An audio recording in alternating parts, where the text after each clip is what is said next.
Boa noite. Deixa eu ver se eu consigo adicionar aqui o Ronald.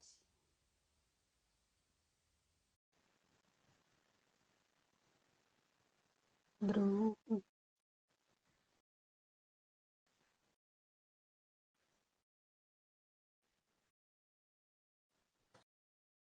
Acho que vai dar certo.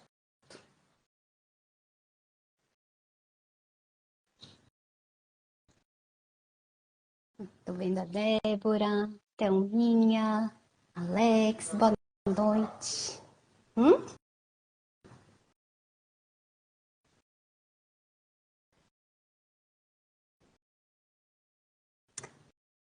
E a gente tá aprendendo a usar isso daqui, né, gente?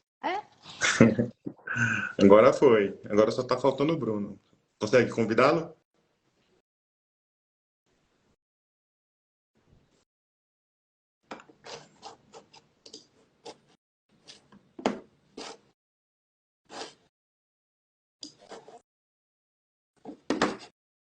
A Thelma.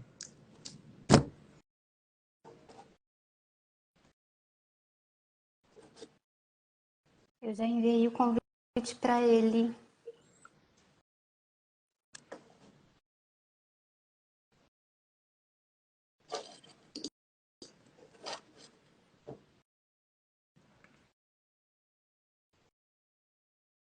Pessoal, a gente já vai começar. Só estamos aguardando aí o professor Bruno Pires entrar aqui na live, ok?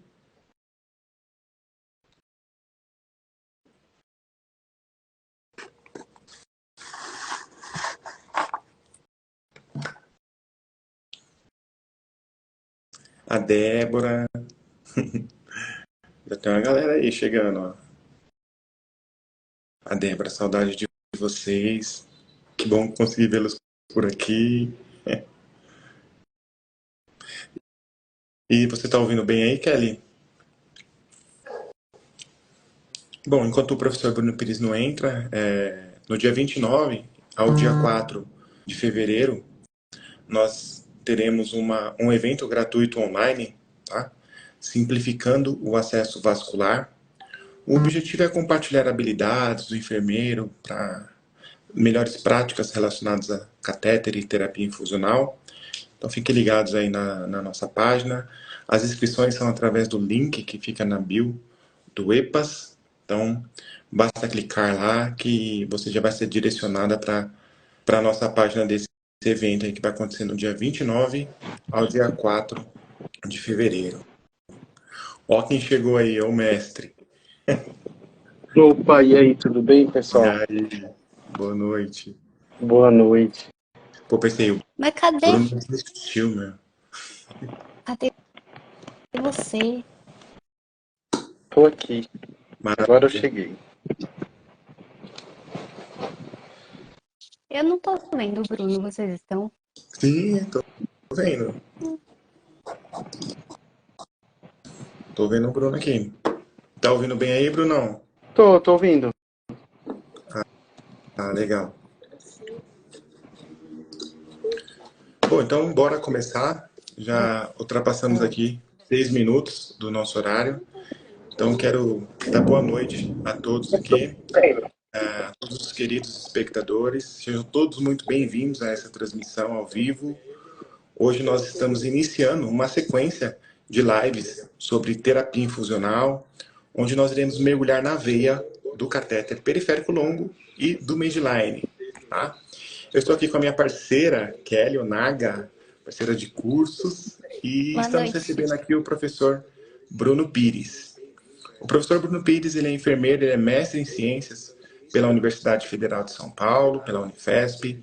Ele tem título de especialista em PIC e também curso de instrutor de PIC, ambos pela PIC Excellence dos Estados Unidos, habilitado em inserção de PIC Port pelo Gavi Celt e pela Grumave. Também é consultor técnico científico da AESCOLAP Brasil, da Bebral. Bruno e todos os convidados aqui, sejam todos muito bem-vindos. É uma honra estar aqui com você, compartilhando esse espaço. Você é uma pessoa muito importante na terapia infusional brasileira. E a nossa primeira live não podia ser diferente, né? Acho Ah, que bom. tinha um vínculo bem importante ali no curso que a gente fez juntos. Conseguimos nos conhecer melhor e isso foi muito bacana. Fortaleceu muito a nossa amizade e também para projetos futuros que nós estamos planejando juntos, né?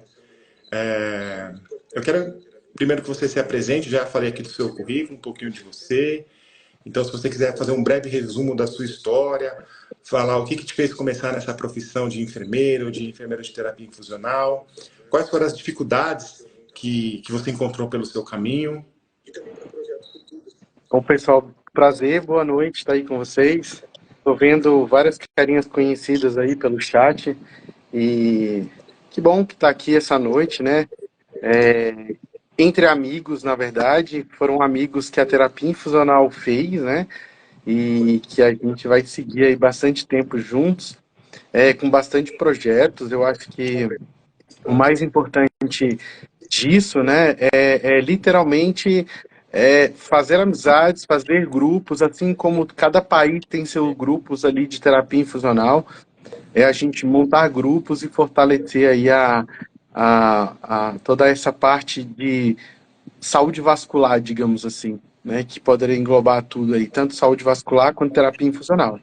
E eu tô na área aí já há uns quase 10 anos, mais ou menos, sempre me dedicando a isso, sempre me dedicando à terapia infusional. Acho que eu comecei como todo mundo, praticamente no pique, aí depois a gente vai evoluindo para periférico, guiado por ultrassom, periférico, midline, pique porte, e assim vai, né? E a gente vai construindo cada vez mais e melhorando o currículo, melhorando o conhecimento e melhorando as práticas. E aí a gente está aí hoje, né? Não dá para parar, ainda tem muito tempo ainda. A aposentadoria ainda está muito longe, então a gente Isso é precisa, ótimo. então a gente precisa trabalhar muito ainda. E nesse trabalhar não dá para ficar parado, tem que continuar se atualizando. Tem razão. Ô Sempre. Bruno, o que te fez começar na profissão de enfermeiro? Qual foi o gatilho ali que você teve? Então, na verdade eu sempre gostei da área da saúde. Na verdade eu queria ter sido fisioterapeuta. Oh, E meu aqui, Deus! Ainda bem que não foi, cara. na verdade eu queria ter sido fisioterapeuta, fiz um ano de farmácia e depois eu fui para enfermagem. Ah, bacana. Então, E você teve então, muita... na verdade, pode Pode falar. falar. Não, imagina. Então, aí, na verdade, a gente acabou escolhendo a enfermagem, minha irmã já era enfermeiro, e eu falei assim, vamos fazer enfermagem e vamos ver se eu gosto. E aí eu gostei, me apaixonei pela enfermagem, estou aí até hoje. Bacana. Muitas dificuldades nesse caminho, principalmente na terapia infusional, que você até então estava em Brasília, não é isso? Acho que sua história começou em Brasília, e aí depois você optou para vir aqui para São Paulo. Exatamente. Na verdade, tudo, na verdade, acho que ainda mais sendo uma especialidade que não é muito reconhecida, que não é muito vista, ainda existe muita dificuldade. É uma especialidade que envolve procedimentos um pouco mais complexos e aí acaba a gente tendo bastante dificuldade em relação a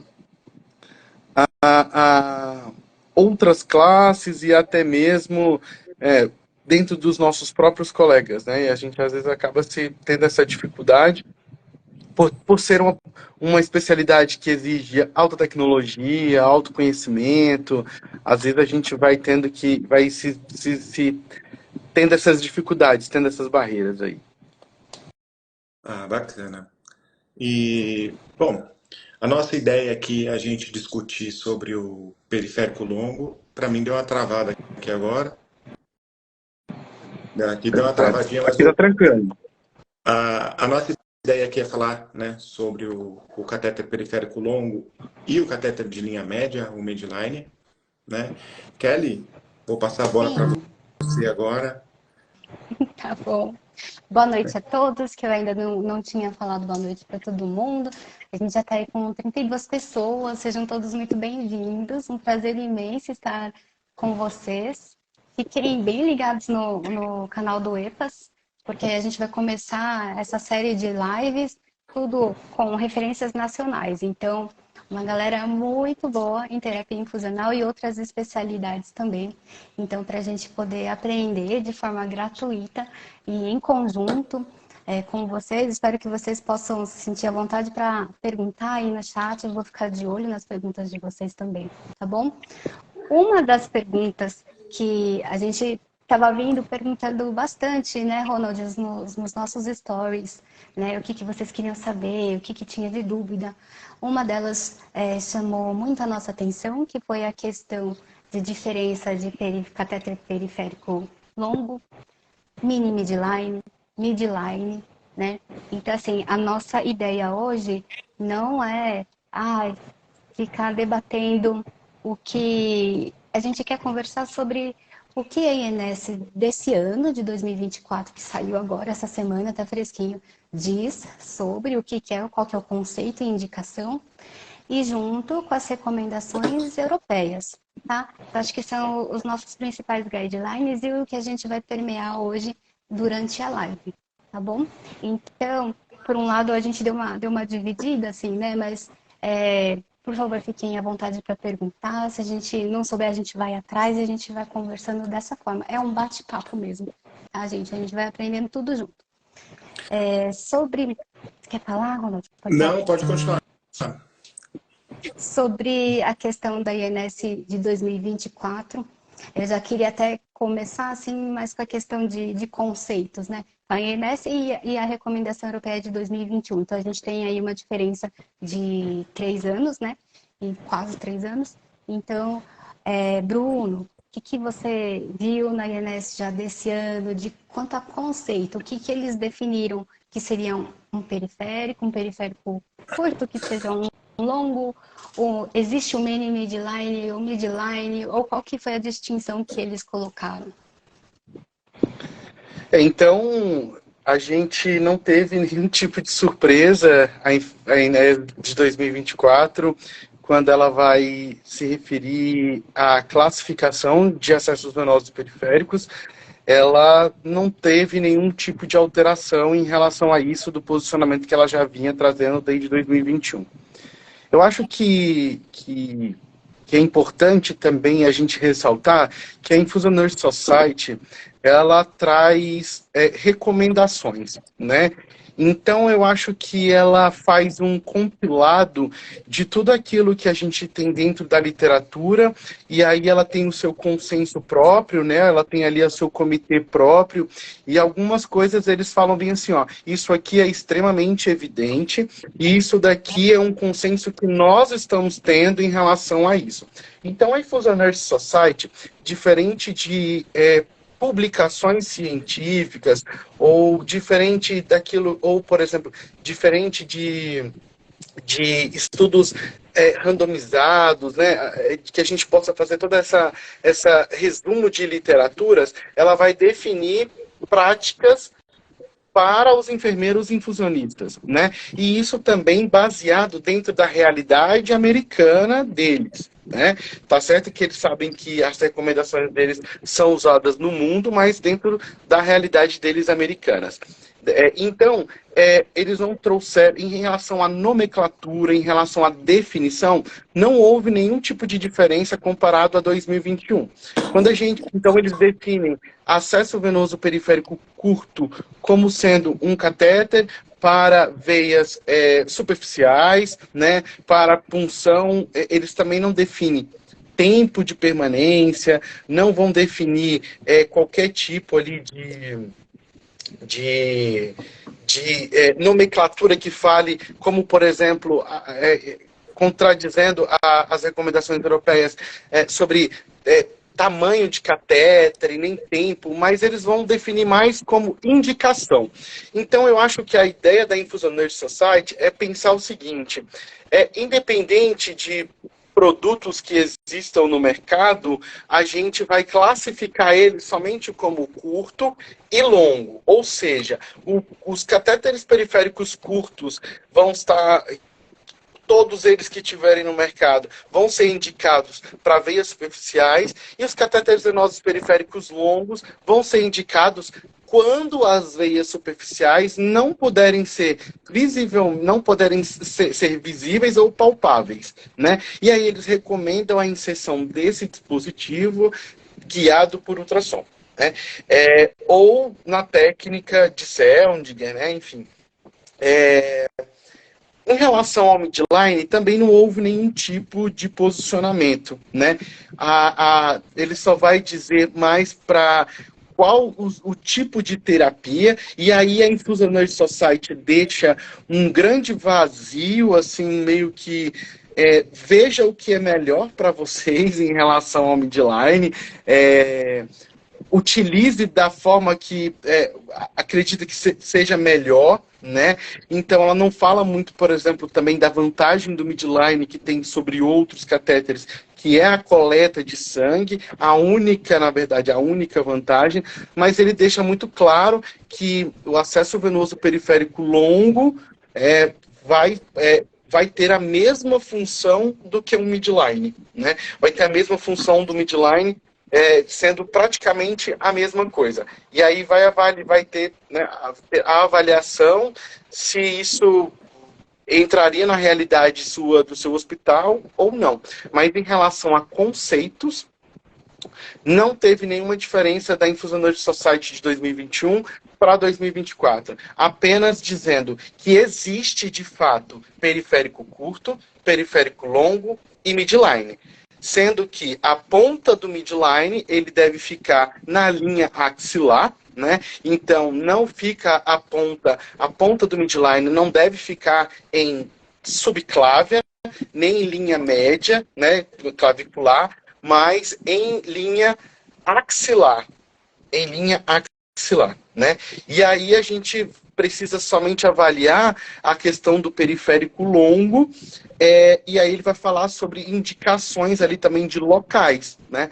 Porque o periférico longo, dependendo do tamanho dele, se ele for inserido em braço e não antebraço, ele pode passar ali da linha axilar e fazer o tipo de dobra, o que é a recomendação, por exemplo, do midline, né? Que ele pede para não passar da linha axilar. Então, não teve nenhum tipo de diferença em relação à nomenclatura. A gente vai manter o mesmo posicionamento da Infusion Nurse Society de 2021 para 2024. Praticamente foi um copia e cola de 2021 para 2024, sem alteração em relação à nomenclatura.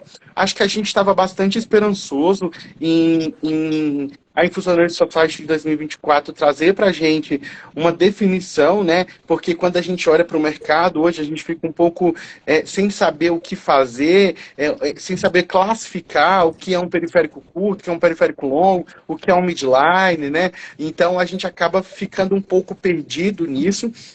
A Infusion Nurse Society não trouxe. E eu acho que ela até faz isso, né?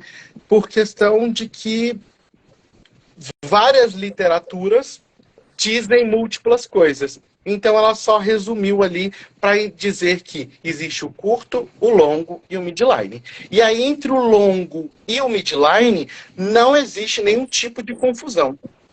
Um é um periférico comum, só que longo, é um acesso venoso periférico comum, só que longo, e o midline sempre vai ser aquele catéter, e isso é muito claro pela Infusion Nurse Society, né? Acho que isso é um posicionamento muito claro. E o midline vai ser aquele catéter mais longo ainda, ao ponto de chegar até a linha axilar, né? E que deve ser inserido na técnica NTT Surgical, né? Ou seja, com barreira máxima, campo amplo, e todos eles inseridos por ultrassom. Já o periférico longo pode ser inserido com ou sem ultrassom, né? Então existe uma diferença muito clara, e ao longo de toda a Infusion Nurse Society ele vai deixando claro essa diferença entre midline e periférico longo. Bacana. Legal, né? Obrigada, Bruna. E o consenso europeu, na verdade, ele foi atualizado no ano passado. né, em 2023. E eu já vou mais na linha do consenso europeu. Eu acho que ele é um pouco mais claro, né, e de fácil entendimento, né? Eu não sei se vocês concordam com isso. E uma coisa bacana desse consenso, que foi desenvolvido pela Fundação Mokova, né, o Congresso Mundial de Acessos Vasculares, um dos pontos é justamente padronizar a terminologia usada para os catéteres periféricos, né? Então, o que é o periférico curto? Ele padronizou ali uma terminologia e sugeriu que essa terminologia ela fosse mundial, porque acaba facilitando muito, inclusive, quando nós vamos ler um artigo. Quantas vezes aqui a gente não pegou para ler um artigo americano e a gente começa a ler e chega um determinado momento que a gente não sabe se está falando de periférico, de midline, e aí começa a ficar aquela confusão, né? Por quê? Porque tem o midline, tem o mini midline e tem o midline curto. Então já li tudo isso, né, em artigos norte-americanos, o que acaba dificultando o entendimento e a classificação desses dispositivos, né? Por isso que eu acho que o padrão europeu ele é mais claro e mais fácil de ser assimilado. E também quando a gente for pensar num fluxo decisório de indicação, eu acredito que ele facilita a nossa vida nesse sentido. Eu não sei se vocês concordam ou discordam, fiquem à vontade, acho que a ideia aqui nossa é debater mesmo, é discutir isso daí, né? Então, esse consenso, o que ele diz, né? Ele diz que o periférico curto, ele vai até 6 centímetros. Que o periférico longo fica ali entre 6 e 15. E que o catéter de linha média midline é a partir de 15. Então, eu acho que isso já facilita bastante ali no momento em que nós vamos definir, por exemplo, um fluxo decisório numa instituição, no hospital, no ambulatório, numa clínica. Que catéter que eu vou usar? Vou usar o periférico longo? Eu vou usar o periférico curto? E agora tem mais uma variação, tem o periférico integrado, né? O periférico curto integrado, e que é capaz que daqui a pouco chegue o periférico longo integrado, que seria muito bom, por sinal. Eu acho que isso iria contribuir muito para a terapia infusional, né? Então, fica até uma provocação para a indústria, para desenvolver, importar, enfim, um periférico longo integrado, até porque quando a gente fala de integrado aqui, pessoal, é aquele catéter que tem a extensão, tá? Eu tenho não tava, isso daqui não estava planejado, mas eu tenho um aqui. É isso aqui, ó. Aba estabilizadora, a extensão, aqui uma extensão bifurcada, um conector. Então isso daqui é um periférico integrado. Olha que bacana. Eu acho que um periférico integrado longo seria sensacional. O que você acha, Kelly? Agora você falou uma coisa que eu ando questionando assim há um bom tempo e me perguntando também por que que surgiram tantos catéteres aí desses catéteres, né, periféricos longos, por que que ele tem a cara, né, do catéter convencional, que não tem integração, sendo que tiveram tantos estudos mostrando o benefício de ter uma extensão já, né? E aí muitas das respostas que eu encontrei foi de que há a possibilidade de você separadamente conectar, né, uma extensor, colocar um extensor. E aí eu falo assim, ok, mas então é mais um dispositivo que a gente vai colocar, né, no acesso do paciente. E eu sou a favor do que seja prático, né? Então a gente sabe que existe fora, né, o periférico longo com o extensor, né? Eu acho que seria um super benefício além dos periféricos longos que já temos aqui no Brasil, né? Para quem aqui está na live aqui não faz muita ideia da diferença ali vamos imaginar que nós estamos com um paciente, Bruno, e aí a gente precisa definir se nós vamos colocar um periférico longo ou um midline nele, né? Qual seria o fator decisório aí? O que você recomenda em escolher entre um e outro? Queria que o Bruno e a Kelly comentassem também sobre isso, depois eu gostaria de comentar também, até porque eu uso bastante midline. Bruno ama periférico longo, isso é legal. A Kelly também usa bastante periférico longo. E acho que dá pra gente discutir sobre isso, seria muito bacana. Se você puder começar, Bruno. Uhum. Então, eu acho acho muito legal essa parte do consenso europeu realmente definir para a gente, sabe? Porque senão a gente começa a ter tanta coisa que a gente acaba não sabendo para que rumo tomar, né? Então, eu acho muito importante, eu acho também muito bacana o consenso europeu definir o que é cada um, e aí essa definição até fica clara para a gente justamente fazer esse fluxo decisório. E aí eu preciso avaliar várias coisas, né? Entre usar um periférico longo e usar um midline. Eu acho que depende primeiro, né, da nossa realidade. Então, realmente, o que está chegando para a gente no Brasil hoje, o que a gente tem. E quando a gente observa ambas as literaturas, primeiro quando a gente vai buscar dentro da literatura, a gente vê que a literatura do midline, ele é um pouquinho solta, não se sabe muito bem para onde vai, como fazer. O que a gente tem hoje de palpável sobre o midline é que ele tem uma taxa de trombose mais alta comparado a um periférico longo, né? Então, ele tem um custo de inserção muito maior, ele tem um custo de compra também muito maior comparado a um periférico longo. E aí eu preciso também avaliar várias coisas em relação, né?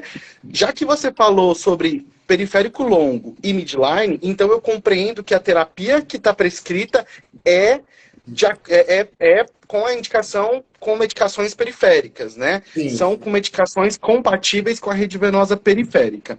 Então, ok, aí eu já passei para um passo, né? Ok, então eu posso pôr ou um periférico, ou um periférico longo, ou um midline. Agora eu preciso avaliar se esse meu paciente não tem histórico prévio de trombose, então a Infusion Society 2024 deixa muito claro, né, evitar ao máximo a punção de um catéter midline quando já tiver trombose prévia, né? Então, eu preciso avaliar isso, eu preciso avaliar se o custo-benefício da utilização de um midline, se esse meu paciente vai precisar de coleta de sangue durante muito tempo, né? Observando que a infusão de nutrições parenterais e de vesicantes ainda existem estudos que utilizam medicações vesicantes e vasodilatadoras em catéter midline que apresentam bons resultados, mas que não tem uma metodologia e que não tem um N e que não tem um resultado tão bom. O resultado foi positivo, mas a gente não pode dizer que isso que é um estudo robusto que eu possa dizer que pode ou que não pode, né? Então, a gente só precisa avaliar e para ver se eu posso ou não inserir um midline ou não, se eu tenho recursos, né? Então, observando que o midline, o periférico longo, ele é muito mais fácil de ser inserido, ele é mais barato, ele é mais rápido e ele pode cumprir a mesma terapia que um midline.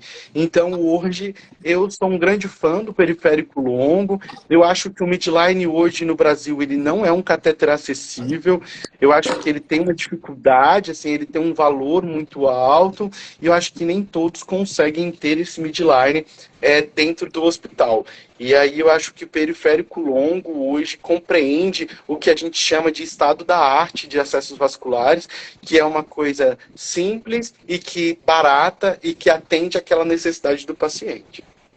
Legal. Quer complementar, Kelly? Eu queria, na verdade, até falar sobre uma coisa antes, até do que o Bruno falou, que aqui, né, a gente tem as recomendações internacionais, né? Não temos a recomendação nossa brasileira. Então, isso é algo que a gente precisa sempre atentar, porque às vezes o que tem nos Estados Unidos ou o que tem lá na Europa não é o mais próximo do ideal aqui para o nosso cenário. E sabendo que o Brasil tem diversos cenários e às vezes do lado da gente tem um cenário totalmente diferente da onde a gente trabalha, né? E eu me coloco nessa posição, inclusive. A gente tem que sempre procurar o que é viável para a nossa instituição, no caso. Bom, eu acho maravilhoso que venham mais opções. mais opções. Quanto mais opções e mais empresas que tragam oportunidades, possibilidades e diferenças de preços, melhor para o paciente, melhor para o enfermeiro. E sempre, assim, essa questão de escolha de acesso, de dispositivo, deveria ficar a cargo do enfermeiro, porque quem olha lá primeiro a rede venosa é o técnico de enfermagem, coisa que muitas vezes não tem nos Estados Unidos, não tem na Europa. No Brasil nós temos. Tá? Então a gente tem que valorizar esses profissionais também e também capacitá-los para fazer uma avaliação adequada junto da gente. Né? Então tem cenários diferentes que a gente precisa considerar. Então essa questão de não só nós enfermeiros sabermos as diferenças dos dispositivos e das indicações, mas também conseguir replicar. A gente tem a tendência de querer as coisas mais fáceis, mais mastigadas, algoritmos prontos, fluxogramas prontos, e que, por vezes, gente, a gente vai ter que construir o nosso, a gente vai ter que validar, a gente vai ter que fazer um estudo, né? Porque provavelmente esses fluxos não são no mesmo cenário que a gente. Só queria que a gente se atentasse a esse ponto. Eu acho que o Brasil tem muitos lugares que já usam o periférico longo e já deve estar alcançando aí um N muito bom para fazer estudos. O Midline, a mesma coisa, para fazer estudos e para que a gente possa ter nosso algoritmo, né? Então, eu sou a favor disso. Só lembrando aqui que, assim, quando a gente fala sobre o acesso venoso, que cada um ainda tem o seu lugar ao sol, Sim, digamos assim, né? sem dúvida. Não é um anulando o outro. Até porque o periférico longo, o problema da Infusionary Society é que ela não vai muito a fundo dentro daquelas nossas dúvidas do dia a dia. E aí, então, por exemplo, quando ela fala sobre o periférico longo, ela fala que o periférico longo pode ser inserido em veias superficiais e veias profundas. E aí a gente fica pensando, o que ela quer dizer com veia profunda? Será que ela está falando das veias do pique ou ela não está falando das veias do pique, né? Então, assim, mas aí logo depois, quando ela fala sobre o midline, ela fala sobre a Infusionary Society de 2024 vai falar assim, que a inserção do midline deve ser realizada em veias do braço, basílica, cefálica e braquial. Então a gente entende que essas veias, né, como ela fala do braço, ela não fala do antebraço, ela fala do braço, então a gente entende que é as veias do pique, ou seja, aquele midline comprido igual um pique cortado, mas que vai ser inserido dentro das veias do braço, utilizando as veias do pique. Ela não fala isso no periférico longo, ela fala sobre veias superficiais e profundas. Então, dá a entender que parece que são veias que estão a meio centímetro ou a 1 centímetro, entendeu? Ou a 1,5 cm. É isso que ela quer dizer em relação a veias profundas. Acredito que seja isso, né? Legal. Então, se realmente for isso, a gente precisa compreender que, se por um acaso, então eu só iria utilizar os acessos venosos periférico longo quando meu paciente tivesse veias que comportassem um periférico longo. Caso eu precise de uma terapia que não necessite de um catéter central e o meu paciente não tem veias periféricas compatíveis com catéter venoso periférico longo, eu utilizaria as veias do pique para inserir o midline. Então, a gente teria espaço tanto para o periférico longo quanto para o midline. Mas a gente teria um nicho de pacientes muito maior para periférico longo do que para o midline, observando as complicações, tempo de inserção, custo-benefício e outras coisas. Inclusive, nesse próprio consenso europeu, ele fala um pouquinho sobre a questão do custo do midline.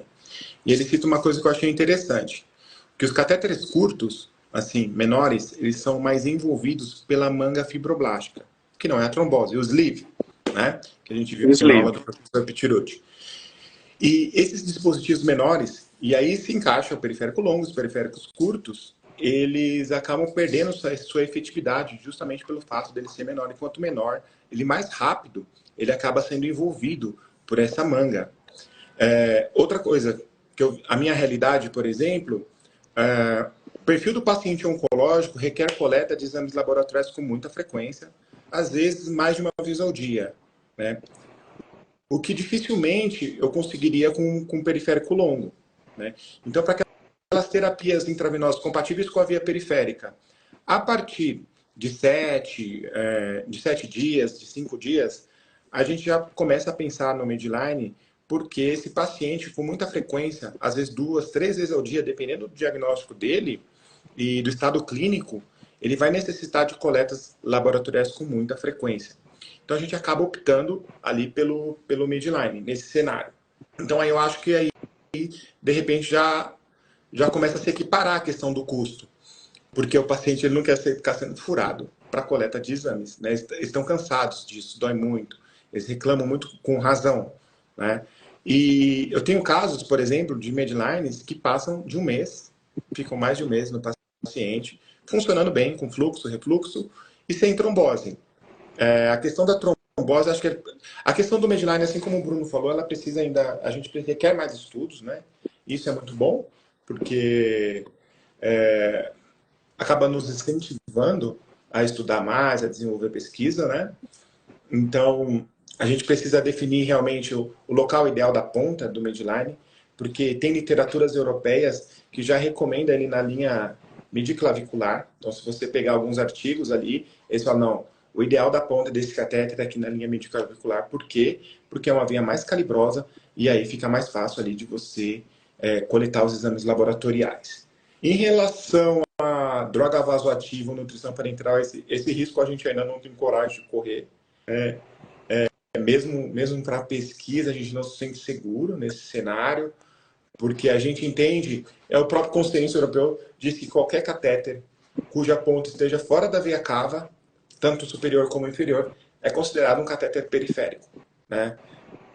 Então a gente tem que evitar, sim, medicamentos com extremos de pH, medicamentos vesicantes, medicamentos hiperosmolares. Então a gente acaba evitando nesse cenário. Eu tenho uma pergunta, Bruno, aqui. Tenho uma pergunta para fazer para você e para Kelly também, quem quiser responder, fique à vontade.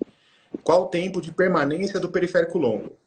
Quem perguntou foi a Tecla Bronowski. Então, o tempo de permanência do periférico longo, que é uma coisa bem bacana, o que eu acho muito legal do consenso europeu é que ele foi tipo assim, vamos classificar, mas eu também vou trazer todos os motivos pelos quais a gente está classificando dessa forma, né? E aí uma coisa legal, então assim, o próprio consenso europeu traz a média de permanência dos dispositivos, né? Então ele vai falar que ele fez todo um estudo sobre os periféricos curtos e ele disse que a média de permanência dos periféricos curtos vai ser de até 48 horas, né? E ele vai falar que a média hoje, então ele pegou os vários estudos de periféricos longos, né? Todos aqueles que entravam dentro daquilo que eles consideravam periféricos longos e trouxe uma média de permanência desses dispositivos de 10 dias. Então, para um periférico longo, 10 dias é algo muito bom. Mas aí vai depender de cada fabricante dizer até quanto tempo esse dispositivo pode permanecer.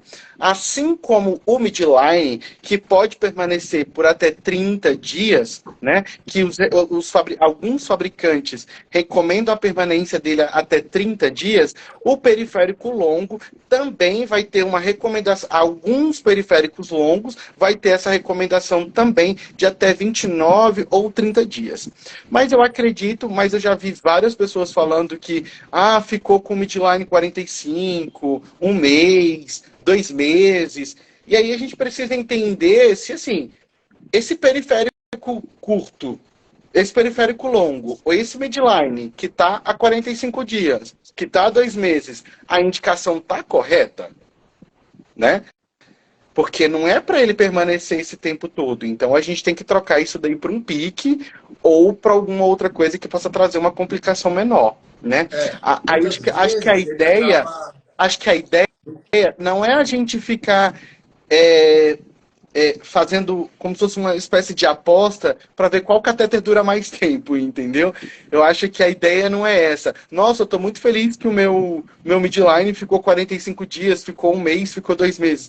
Poxa, então a indicação talvez não foi tão correta assim, né? A indicação de um midline é para aquela terapia que não tem o risco de se prolongar.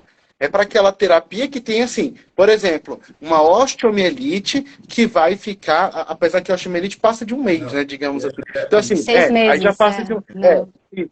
Então, por exemplo, Mas, é uma antibiótica terapia de 10 dias, uma antibiótica terapia de 14 dias, não sei, ou uma terapia que vai ser até 30 dias. Olha só, não vai não, ter mas ó, nada além disso. não mas eu acho que a gente precisa lembrar de conceitos assim, ó, que, por exemplo, a Anvisa, tanto a INS, tem coisas, gente, que não se conversam. Por exemplo, o periférico curto, ele pode ficar, né, na teoria, por essas recomendações, clinicamente. até enquanto não tiver sinais flogísticos, enquanto estiver infundindo bem, sem obstrução, pode ficar. Então, aí gera uma confusão total quando misturam-se as orientações de guidelines, de recomendações de diversos pesquisadores, com recomendações da indústria, porque não se conversam. Porque daí, então, a indústria fala, olha, esse daqui pode ficar 29 dias. Não são nem 30, são 29 dias. O periférico Sim. longo também. Mas Mas isso, por Kelly, que que isso daí precisa ser... Então, por que que, então, estão ficando... Como foi feito esse estudo que o paciente ficou, então, 49 dias? Eu entendo a indicação, talvez, a mudança da indicação do catéter com o decorrer da internação do paciente, não no momento que ele colocou um midline e depois deveria ter trocado para um outro tipo de catéter. Mas acho que a gente tem que pensar em tudo isso e não somente em considerar um único guideline ou uma única informação de indústria. A gente tem que ter muita clareza nessas informações, porque esse tipo de informação é que causa um monte de dúvida. Eu acho que talvez, né, essa questão de não ter bem conceito de comprimentos, eu acho ótima. Apesar de gostar muito, muito, muito, eu pessoalmente, Kelly, CPF, CPF, gostar muito das recomendações europeias, justamente porque ele traz muito detalhe. Ele traz detalhe do que é uma veia profunda, do que é uma veia periférica, 7 milímetros, né? Mas, ao mesmo tempo, o que a gente precisa pensar, onde é que está essa ponta do catéter? Né? Como que vai ser hemodiluído? Por quê? Se a gente sabe hemodiluição, a gente também sabe formação de sleeve, né? E aí a gente consegue imaginar riscos. Daí tem a Gabriela, falou aqui da questão da ausência de refluxo do midline, que ela tem experiência com midline já há um bom tempo, né? Então, assim, ela fala que às vezes para de refluir bem antes, né?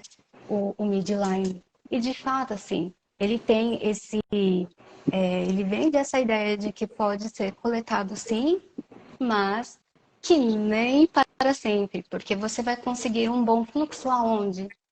Em veia cava terça inferior, onde você tem um fluxo aí de 2 litros por minuto. Então, gente, a gente precisa lembrar de tudo isso.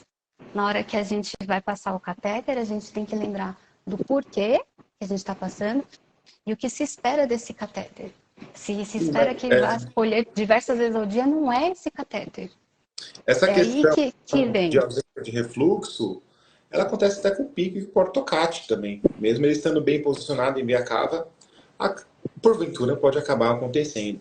Uma coisa que tem que estar atento também é a qualidade assistencial. Se aquela equipe assistencial está prestando um bom cuidado. Porque se houver uma falha na qualidade assistencial, com certeza, pode ser qualquer catéter. Pode ser periférico curto, longo, midline, pique, portocate, Hickman, Shiley. Se houver um mau cuidado, ele vai parar de funcionar, né? Então, assim, a gente precisa também preconizar os bons cuidados. Os Acho, pacotes, né? acho Tanto o que pacote de inserção como o pacote de manutenção, né? Eles têm que entrar, tem que estar ali de mãos juntas, os dois têm que funcionar. Não adianta a gente ter excelentes insertores de catéteres, pessoas que estudam muito e que inserem catéteres ali na maestria, no estado da arte, se a equipe que cuida falha. E também é o inverso, né? Não adianta ter uma equipe que cuida muito bem e uma galera que não sabe inserir o catéter de forma adequada. Então, acho que Mas, precisa é, também ter esse ponto de atenção. isso. Acho que dizer que a manutenção influencia na obstrução dos dispositivos é algo, e não só na obstrução, né, mas no tempo de vida desse dispositivo, eu acho que é inquestionável, né, realmente tem que existir essa manutenção muito bem feita e quando tem, a gente mantém a sobrevida desse dispositivo por muito mais tempo. Mas, assim, acho que mesmo com a manutenção sendo feita de forma adequada, né, e aí observando a literatura que mesmo a manutenção feita, a taxa de falha em relação a retorno venoso, tanto do periférico longo quanto do midline, é e sempre será muito superior, mesmo com uma manutenção adequada, quando comparado a um PIC ou um catéter central, né, seja de qualquer forma.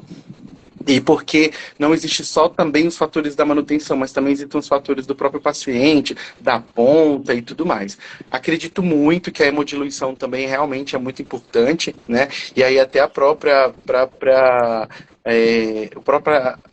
recomendação europeia vai falar até mesmo sobre sítios de inserção, né?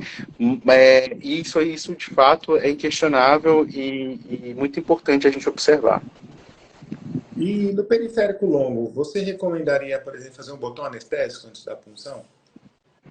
Não, acho que até existe uma pegada americana Sim. nessa ideia de se fazer um botão anestésico antes de uma punção venosa periférica.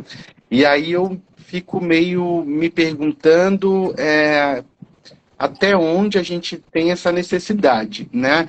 Eu acho que você pode até pensar em fazer isso em relação a alguns outros pacientes, mas a gente sabe que botão anestésico quando está no subcutâneo, pode baixar ainda mais a veia na hora da punção, pode atrapalhar um pouco a punção. Eu acho que aumenta muito os custos e fazer uma infusão de uma medicação que, de forma desnecessária, eu acho que não precisa. Eu acho que o gauge é o mesmo, né? Tanto para a inserção de um periférico curto, quanto para a inserção de um periférico longo. Então, eu acho que a gente só precisa avaliar muito essa questão, né?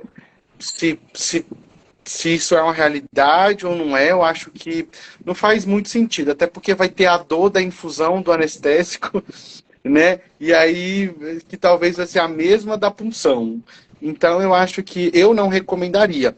Eu acho que as recomendações europeias já não eles nem citam isso, né? Eles nem falam sobre isso, mas a Infusionary Society de 2024 também fez o copia e cola e trouxe isso daí na considere, mas eu acho que não é uma prática que a gente deveria fazer. Só pontuando aqui, gente, a gente tem alguns comentários relacionados à hemodiluição. Acho que a hemodiluição é um tema que tem vindo muito forte, né, desde sei lá, há um ano e meio, mais ou menos, né, que era algo que a gente não parava tanto para pensar, né, mas aí com a vinda desses catéteres a gente precisa parar e pensar. Porque aqui, ó, o Clayton, ele perguntou, né, dessa relação de hemodiluição, se aqui, ó, tem algo relacionado ao fluxo de sangue em cada vaso? Pensando em melhor hemodiluição, o fluxo de sangue em cada vaso agride menos o endotélio se pH for compatível, né? E aí aqui depois a gente tem o Marcos falou, a hemodiluição realmente importa muito no momento de escolher o sítio e tipo de catéter. Tem toda a relação, né? Então, o que a gente já sabe, né? Então, quanto mais periférica a punção, menor é o fluxo, menor é a hemodiluição. Mais tempo a medicação vai ficar em contato com o endotélio, né? Então, claro que se a gente fizer a punção mais alta, né, no braço, a hemodiluição na ponta desse catéter vai ser melhor do que em antebraço. Então, o risco de você ter evento adverso é menor, mas temos que pensar na gravidade dos riscos também, né? Então, isso é algo que agora uma das recomendações fala, a europeia fala sobre essa necessidade de pensar sobre a gravidade dos riscos, né? Por isso, a necessidade de se escolher muito bem, mas a gente precisa lembrar sempre na escolha do catéter e no momento da punção, aonde a gente está puncionando, para lembrar dessa hemodiluição. De qualquer forma, desculpa. Não, pode falar, só pode terminar. Não, só ia falar, de qualquer forma, a recomendação de ambas, que são catéteres periféricos, tá, gente? Então, não vamos esquecer disso. Então, se são catéteres periféricos, são medicamentos para a via periférica. As duas recomendações trazem diferenças, às vezes, de osmolaridade, fala para tentar mais para medicamentos vesicantes, ou que são citostáticas? Citotóxicas, desculpa. Mas, para medicamento de infusão periférica. Desculpa, Bruno, pode falar. Não, só para a gente lembrar também que a Infusionary Society 2024 agora vai trazendo sobre... ela fala um pouquinho realmente do sítio de inserção para acesso venoso periférico longo. E aí ela vai dizer que a gente deve considerar, né, as veias do antebraço, né, as veias cefálica, basílica e mediana do antebraço. E aí, hoje, no mercado, a gente vai ter diversos tipos de tamanho de acesso venoso periférico longo. E aí, ela vai dizer o seguinte pra gente, né? Que a gente deve considerar as veias do antebraço que não passe da fossa antecubital ou até mesmo as veias do braço. Então, levando em consideração que a gente vai ter alguns tamanhos no mercado hoje de 6, 8, 10 e 12 centímetros, assim como assim como uma literatura que a gente tem sobre, acho que foi uma das principais sobre acesso venoso periférico longo, que ela faz a comparação dos catéteres de 6, 8, 6,5 na verdade, né? 8, 10 e 12. Então, se a gente tem catéteres, às vezes, de 8, 10 e 12, a gente já não consegue considerar as veias do antebraço. A gente teria que passar para as veias do braço. E dependendo da altura que a gente funciona no braço, ele passa da fossa antecubital, da linha axilar, e a gente não consegue classificar esse catéter nem como um periférico longo, nem como um midline, porque a recomendação da Infusionary Society 2024 deixa muito clara que a ponta de um midline deve estar na linha axilar. Então, qualquer coisa que seja disso não seria um midline, né? Então, fica muito confuso, né? A gente fica sem entender para onde a gente vai, para onde a gente vem, o que a gente utiliza, o que a gente não utiliza. E aí eu acho que o que a Kelly até falou mais cedo talvez juntar o bom senso com o que a gente pode fazer. E aí oferecer para o paciente a melhor alternativa possível com o que a gente tem, com a habilidade que a gente tem, com a maturidade que a gente tem. Então, acho que isso seria talvez a melhor forma da gente dizer qual é o melhor dispositivo para o paciente. Aqui a Karen fez uma pergunta para mim, Ronald, por que utilizar o midline em pacientes oncológicos e não PIC, visto que são pacientes com tratamento prolongado? Aí entra no fluxo decisório, Karen. Se eu sei que o tratamento é prolongado, não será indicado o midline para esse paciente. Agora, se é um tratamento entre acima de 7 dias e menor que 30, a gente acaba optando, e compatível com a via periférica, a gente acaba optando pelo catéter midline. Lembrando que no paciente oncológico que requer a necessidade, de repente, de uma quimioterapia vesicante ou irritante, o midline não vai ser o catéter indicado. É para aquele paciente oncológico que dá entrada num pronto-socorro, um paciente clínico, de repente ele, sei lá, tem um neo de próstata, mas está tratando uma pneumonia, né? Então ele não está ali utilizando aquele catéter para fazer o tratamento da neoplasia, e sim para tratar, de repente, uma infecção, uma doença que acabou acometendo ali naquele momento. Então, sendo compatível com a via periférica, acima de 7 dias, na nossa prática, no nosso fluxo, a gente acaba recomendando esse tipo de catéter, tá?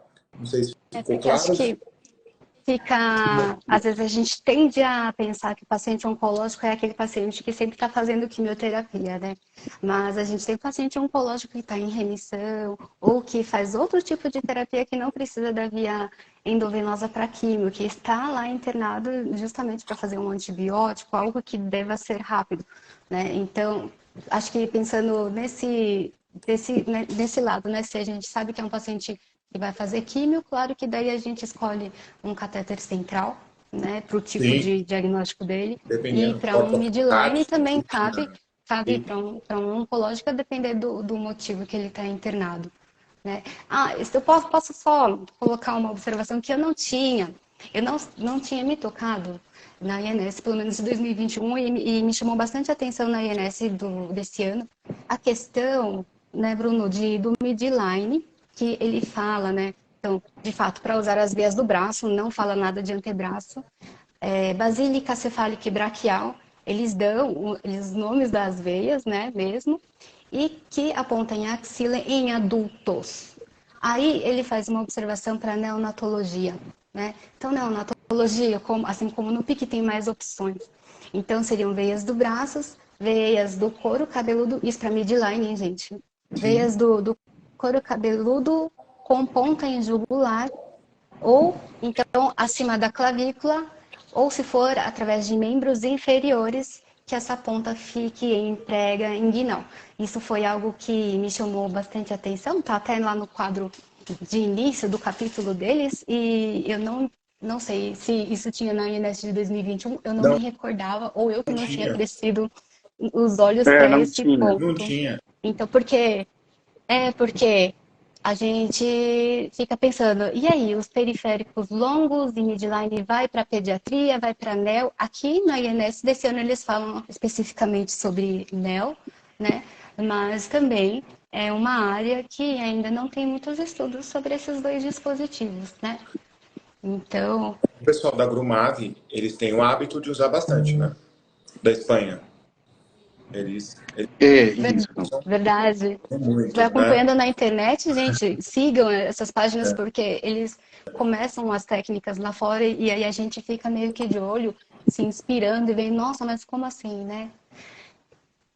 Inclusive, estava vendo o congresso que teve o Peak Day, né, da HBCELT, que foi em dezembro, e eles falaram muito, tem se falado muito sobre midline, né? Então a gente viu no Ocova já muitos temas relacionados ao uso do periférico longo, riscos, benefícios, como utilizar ou não, e acho que aí também vem aquele pensamento de fazer botão anestésico ou não, acho que depende muito da superficialidade dessa veia e técnica que você vai usar, porque o periférico longo tem técnicas diferentes, Seldinger modificado ou a técnica convencional. Mas, quando eles falam de midline, eles estão falando, inclusive, gente, de uso de midline em bilateral. Eu estava falando, mostrei até para os meninos um negócio que me surpreendeu, ontem, antes de ontem, né? Porque o paciente com dois midlines, e é algo que, assim, que eu nunca tinha parado e pensar, gente, eu ia falar assim, já olhei esse meio assim, meio torto, né? Assim, mas por que vai colocar dois midlines, né? Mas eles estão fazendo midline para fazer aférese, inclusive, e eu nem sequer tinha pensado, em todo esse tempo eu nem sequer tinha pensado nessa possibilidade. Vocês viram isso, meninos? O que vocês acharam? É, né? Ele vai ter ali 5 Frenches, né? Mono. E aí você tem dois, você vai ter ali 2 Gelco 18, praticamente. 2 Gelco 20 ali para você infundir. Então é basicamente isso. Agora, eu acho que quando se fala do midline, eu acho que é aquela coisa, você pode ter 2 periféricos, né? Assim, você pode até ter 2 periféricos curtos. Acho que nunca a gente pensou em ter 2 periféricos longos. Mas 2 midline, será? Eu não sei. Eu realmente fico pensativo. Assim, eu não quero dizer que está errado, mas também não quero dizer que está certo. Não sei, eu só penso que, assim, se naquela situação for a melhor situação para o paciente, considerando todos os riscos e avaliando tudo, tudo bem, beleza. Mas eu acho que isso só não pode ser uma prática tão comum assim, ou para qualquer coisa, é porque a Infusionist Society também vai deixar muito claro, e a própria recomendação europeia também vai dizer que a gente deve evitar o máximo de multilumens, né? Então, principalmente para o midline. Se a utilização do midline deve ser preferencialmente monolumen, porque quanto mais lumens ele tiver, maior vão ser as complicações relacionadas a esse dispositivo. E aí, então, assim, e aí quanto mais lumens a gente tem, menor são os calibres também de cada via. E aí depende da terapia desse paciente. E aí eu não sei, será que vale a pena a gente ter dois midlines, não sei, sabe? A gente também precisa observar que, assim, os periféricos longos, eles é só porque existe hoje uma prática do periférico curto não se coletar exames de sangue, exceto na primeira punção. Né? Quando a gente punciona, a gente pode coletar sangue. Depois a gente não se coleta nunca mais. E aí a gente está transferindo essa cultura para o periférico longo. Mas também não existe nenhuma literatura que vai dizer assim, caramba, não pode em hipótese alguma. Lembrando que os periféricos longos, eles também podem permanecer com fluxo e refluxo durante mais de 5 e 10 dias. E a gente tem que, aí às vezes vale a pena observar qual é o tipo de exame laboratorial que você pretende coletar.